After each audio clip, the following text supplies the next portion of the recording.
Joining us now is Riverside County Sheriff Chad Bianco. Sheriff, thank you for joining us tonight. Of course. You're getting some pushback from the supervisor meeting on Tuesday where it appeared that you refused even the idea of any civilian oversight of your department. Is that a fair assessment of what happened on Tuesday? No, it's not. That is the twist that certain people are putting on it, but that is certainly not what happened.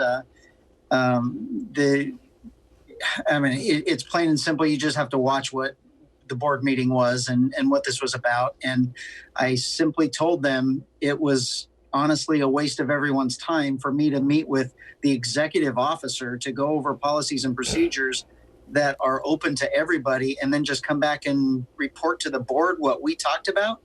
It just doesn't make sense. It seriously was wasting everyone's time. They could read our policies and see what our policies were. They could call and ask me about our policies. And quite honestly, to me, it was just a political way of getting that on the agenda and throwing it out there. And a little bit, it was throwing a problem in that where there really isn't a problem. Right, but certainly you could see that during this time of civil unrest and where dozens of videos keep surfacing of what clearly looks like police overuse of physical force in situations that are not necessary, where with this heightened tension, we're going to want more transparency from a sheriff's department. Is that fair? It probably is fair to an extent, but in this particular case, me giving the public our entire policy manual book, I don't know how more transparent that is. Yeah, and you, in fairness, you ran on transparency as part of your platform when you ran for sheriffs, and you have been much more accessible to us in the media.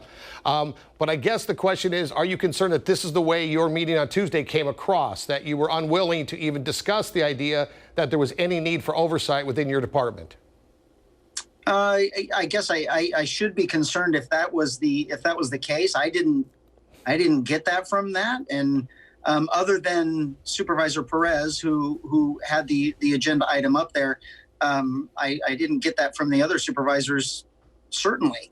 And speaking with them since then, and even the executive office, that's not what I got out of it or what they got out of it. A lot of the conversation over the past few weeks is what's being described as over-militarization of our police and sheriff's departments all over the country. And we know that we've spent billions of dollars on that since 9/11 and because of 9/11. Are you concerned that at some point we've just now given too much hardware, too many tanks, too many Black Hawk helicopters, too much riot gear to local sheriffs and police departments? Well, we don't have Blackhawks, certainly. Maybe somebody else does that. I have no idea where.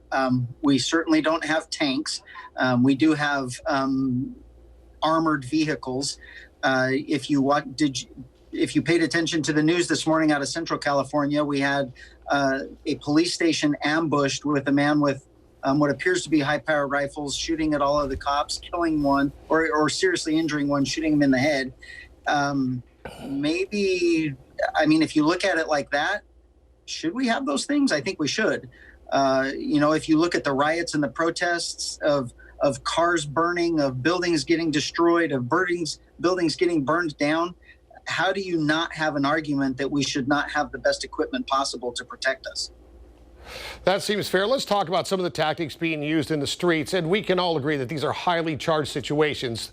There's peaceful protesters that are doing nothing more than carrying signs. And then there's certainly a percentage of those protesters that are looking to smash things up, set police cars on fire, and frankly, loot everything they can get their hands on. So how, as a police force, are you able to try to balance that, to allow the protesters to do what they have a legal right to do while still stopping those that are violating the law? Well, I think we did a fantastic job of doing it in Riverside County. We lost no cities, we lost no police cars, we lost no businesses per se. We had a couple of windows broken here and there and maybe some painting, but we certainly didn't see the widespread vandalism, rioting, looting that other places saw that didn't necessarily approach it like we did. We had a very a robust force out there, a show of force, if you will, out there. And during the peaceful protests, and I'll tell you right now, I'll be the first one, and I did it then. I will be the first one to thank and commend some of these organizers for the protests that they organized and for the way they handled themselves. That's what we expect. We are actually there to protect their right to protest. However, especially the one in Riverside that I'm sure is in question in our county anyway, was once it turns violent. And it was very apparent that the actual organizers were not the ones involved. They saw it coming the same way we did. And eventually that peaceful protest turned into, I guess, a riotous one. And it certainly wasn't peaceful anymore. So there were two distinct types. And there are two distinct types of people there, ones that want to protest and have every right to come voice their concern. And then there are others that are taking advantage of that situation and lumping in with them that are making matters worse for everyone. I don't want to in any way compare your department with what's going on in Minneapolis and what happened in Buffalo. But do you think it's a fair statement to say that additional training could and should be provided for virtually everyone that we send out on the streets with a badge and a gun? You should be saying that. And this is what I will say to all of our residents in California, particularly Riverside County. We are very, very blessed to have a very robust post-certification training program. And I can honestly tell you, and this is without question, California is by far the best trained police departments in the country. Should the other places have done the training that we have, even the progressive training that, going into the heightened de-escalation techniques and everything else, we've been doing that for years. It's been mandatory for years, and we benefit from that. The residents benefit from that. The police officers, the deputies benefit from that. So training is unbelievably important, and we have a great training program in California with Post. And you're exactly right. We should be putting a lot of money toward training. And do we do enough? No. Do we do more than almost everyone else? Yes. The chief of police in Dallas, Texas, stood up in front of a crowd and said that we're simply asking our police and sheriffs to do too much, things that they're ill-equipped for or frankly not at all trained to do. Would you agree that certainly a percentage of what we're asking our police officers and our sheriff's deputies to do should not fall under their purview and should be done by psychologists or social workers or crisis counselors rather than guys that, let's face it, are trained for a worst-case scenario? That's probably a good assessment. I will say that over the past several years with the removal of our mental health systems that were designed to treat mental health patients, law enforcement has become those people. And so with the increased problems that we have with mental health, that has been put on us. So when we go out to any type of call, we're supposed to be social workers. We're supposed to be mental health workers, psychologists. There is a big burden. I don't know if I would go so far as what he said, that there's being too much placed on us. I know that there is a lot.